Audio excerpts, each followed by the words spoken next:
Hello friends, ना घी ना butter ना मैदा ना अवन, किसी चीज़ का यूज किए बगैर हमने ये टेस्टी और हेल्दी आटा बिस्किट तैयार किए हैं। बाज़ार से बहुत ज़्यादा हेल्दी है और टेस्टी रेसिपी है फ्रेंड्स। तो आप सब देख सकते हैं, इतना प्यारा कलर आया है हमारे आटा बिस्किट का कि बच्चों ने तो बनते ही ख़त्म कर दिए। इतने टेस्टी हैं और हेल्दी हैं और घर पे ही आप इतने अच्छे तरीके से बना सकते हैं कि आपको बाज़ार के बिस्किट लाने की ज़रूरत नहीं पड़ने वाली। और आप इसे बनाकर महीने 2 महीने स्टोर भी कर सकते हैं, ये बिल्कुल भी ख़राब होने वाले नहीं हैं।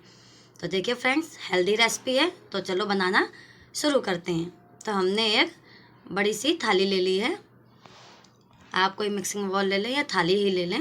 उसमें हमने 2 कप नॉर्मल गेहूं का आटा लिया है, जिससे हम रोटियां बनाते हैं। अब हमने इसमें 1/4 कप सूजी ली है। सूजी डालने से जो हमारे आटा बिस्किट है उसमें क्रंच आएगा। तो ये हमने 2 बड़े चम्मच के करीब नारियल का बुरादा लिया है। अगर आपके पास नारियल का बुरादा ना हो तो आप स्किप कर सकते हैं। और ये हमने 1 बड़ा चम्मच सफ़ेद तिल लिया है। और ये हमने 4 से 5 हरी इलायची को कूट लिया है। और कुछ हमने छिलके भी रखे हैं, क्योंकि मुझे इलायची का छिलकों का फ्लेवर बहुत पसंद है। तो अब इसे हम अच्छे से मिक्स कर देते हैं। बस इसी तरह से सारी चीज़ों को आपस में मिक्स करेंगे। तो उसको आप साइड में रखते हैं। अब हमने जिससे गेहूं का आटा लिया था फ्रेंड्स, उसी कप या कटोरी से हमें उतनी ही चीनी लेनी है और आधा कप हमें पानी लेना है। यानी 1 कटोरी या कप चीनी लेनी है, आधा कप हमें पानी लेना है। और इसे हमें बिल्कुल अच्छे से घोलना नहीं है फ्रेंड्स। ये जो चीनी है इसे बिल्कुल हमें घोलकर इसका घोल तैयार नहीं करना है, इसमें हमें चीनी के दाने रहने चाहिए। तो अब हमने जब तक उसको साइड में रख दिया है, अब हम अपना ये आटा ले लेते हैं। इसमें हमने ये 2 बड़े चम्मच के करीब देसी घी लिया है। ये हम मोवन लगा रहे हैं, जैसे कोई चीज़ हम बनाते हैं उसमें मोवन देते हैं ना फ्रेंड्स, उसी तरह से। तो ये हम मोवन लगा रहे हैं और इसे हमें अच्छे से आटे में मिला देना है। और हमें पता कैसे चले कि हमारा मोवन परफेक्ट है, तो आप आटे को ऐसे हाथ में पकड़ के देखिए और एक लड्डू सा बन जाए तो समझिए फ्रेंड्स कि हमारा जो बैटर है या मोवन है बढ़िया सा बन गया है। और जब हमने चीनी रखी थी घोलने के लिए, तो अब इसको देखिए, हमने पूरी तरह से नहीं घोला है, इसमें चीनी के दाने हैं। जैसे बाज़ार के बिस्किट आप देखते होंगे कि उसमें दाने दाने रहते हैं और जो फ्लेवर आता है उसका खाने में, बस उसी तरह से हम आज बाज़ार जैसे बिस्किट बनाने वाले हैं। तो इसी तरह से हम धीरे धीरे मिक्स करते रहेंगे, इसे डालते रहेंगे। एक साथ सारा नहीं डालना है, जितनी हमारे आटे में ज़रूरत होगी उतना ही हम डालते रहेंगे और इसे चला चला कर डालते रहेंगे, ताकि जो चीनी के दानों का फ्लेवर है वो बाहर अच्छे से निकल कर आए। इसी तरह से हमें पूरे आटे को अच्छे से लगा लेना है। जैसे हम नॉर्मल रोटी का आटा लगाते हैं उसी तरह से आटा लग जाएगा हमारा। लेकिन जो ये हमारा आटा होगा ये नॉर्मल गेहूं के रोटी के आटे से सख्त होगा, ये थोड़ा सख्त आटा होगा, क्योंकि जो हमारे बिस्किट हैं वो हमें क्रिस्पी और क्रंची बनाने हैं। अगर हम सॉफ्ट डो रखेंगे तो वो क्रिस्पी और क्रंच नहीं आ पाएगा और हमारे बिस्किट सॉफ्ट ही रहेंगे। तो हमें ये थोड़ा सख्त आटा लगाना है। तो ये देखिए, आटा हमारा लग चुका है। अब हमने एक सरफेस या चकला ले लिया है। अब इसे हम अच्छे से पूरे आटे को इसी पर रख लेते हैं और इसे अच्छे से एक बार इसी तरह से चलाते रहेंगे। अब हम इसकी बड़ी बड़ी सी 3 हम लोई लेने वाले हैं।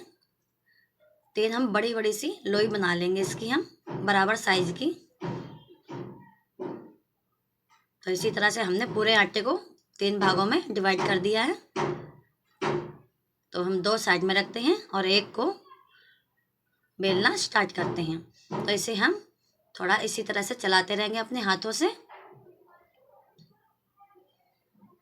और बस इसी तरह से हम साइडों से थोड़ा इस तरह से कर देंगे, तो ताकि हमारी जो किनारी हैं ज़्यादा फटे नहीं और हमारे बिस्किट अच्छे से निकल कर बाहर आए, उनकी शेप अच्छे से बने। तो बस इसी तरह से हमें बेलते रहना है।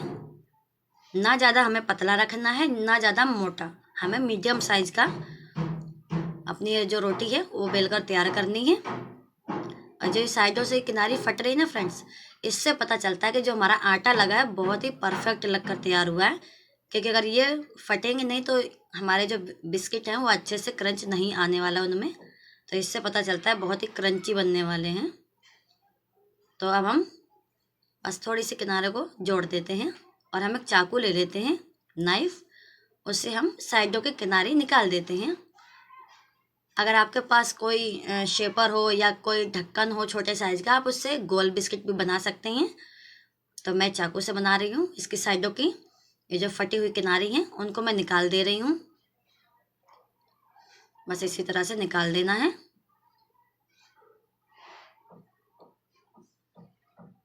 बस इसी तरह से हमें निकालते रहना है। तो ये शेप हमारी अच्छे से निकल गई है। अब हम बीच में से अच्छे से कट लगा देते हैं और ऐसे ही हमें इधर से भी कट लगा देना है।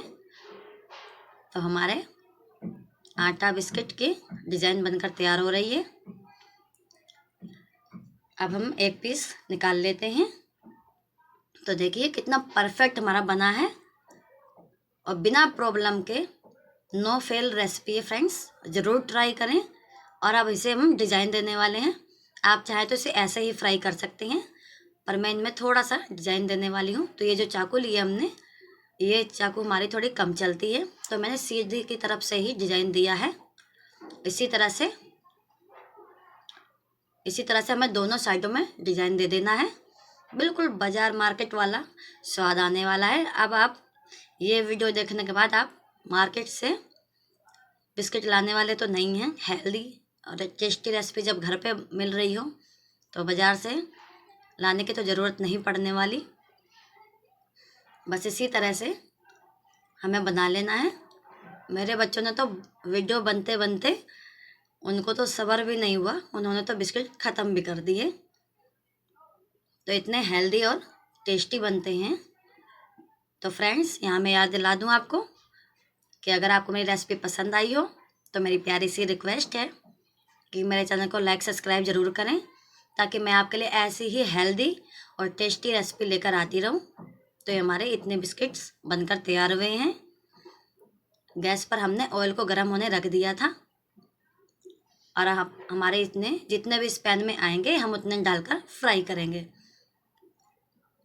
इसी तरह से आप इनको जब भी फ्राई करें खुले बर्तन में ही फ्राई करें। आप कढ़ाई का यूज़ ना करें तो अच्छा है, क्योंकि कढ़ाई गहरी होती है तो सभी आपस में चिपक जाएंगे और फिर फटने लगेंगे। तो इसलिए अच्छा होगा कि आप इस पैन में, ऐसे पैन में ही या चौड़े बर्तन में फ्राई करें, जिससे चिपके नहीं और बहुत अच्छे से फ्राई हो और इनका कलर भी बहुत अच्छे से निकल कर आए। तो इसी तरह से उलटते पलटते हमें ये अपने बिस्किट फ्राई कर लेने हैं। तो फ्रेंड्स, सब्सक्राइब ज़रूर करें, शेयर करना बिल्कुल ना भूलें, सपोर्ट करें मेरे चैनल को। तो देखिए फ्रेंड्स, कितना प्यारा कलर आ रहा है हमारे बिस्किट का।